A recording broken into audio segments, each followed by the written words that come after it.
இயேசு கிறிஸ்துவ சிலுவையில் அறைந்த பிறகு நீங்கள் போய் பார்த்துருக்குறீங்க முதல் முறையாக. அவருடைய கரங்கள் ஆணி பதிந்த கரங்கள், அவருடைய கால்கள் ஆணி பதிந்த கால்கள். இந்த உங்களுடைய அனுபவத்தில் அவருடைய கரங்களையோ அல்லது அவருடைய காயம் படிந்த அந்த கால்களையோ அல்லது வேறு ஏதாவது காயங்களை உங்களால் பார்த்த ஒரு அனுபவம் இருக்கிறதா உங்களுக்கு? சாதாரணமாக ஒரு பிரசங்கம் பண்ண வேண்டும் என்றால் அதற்காக 4 நாட்கள் ஜெபம் பண்ணியிருப்பேன்.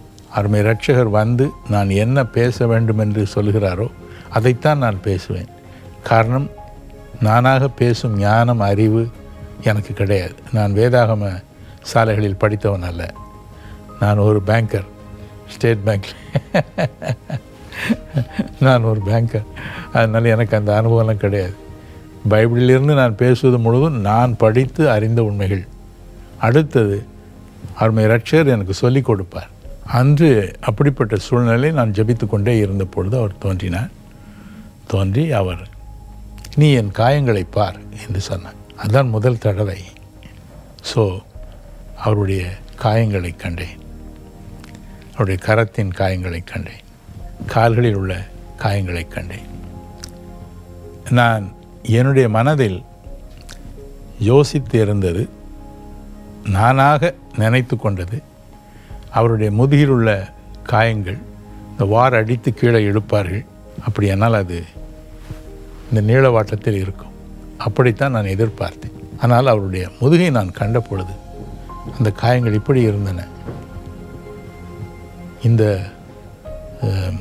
பக்கவாட்டில் என்று சொல்கிறோமே அப்படி இருந்தன.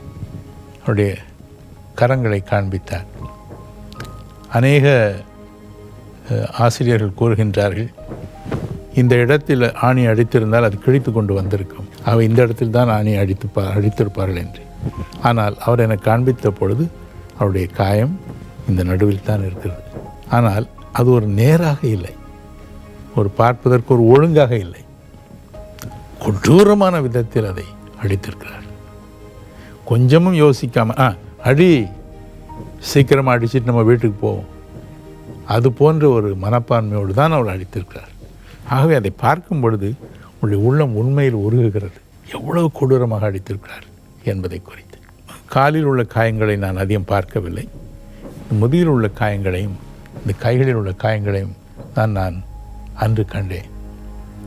அது என் உள்ளத்தை உருக்கியது.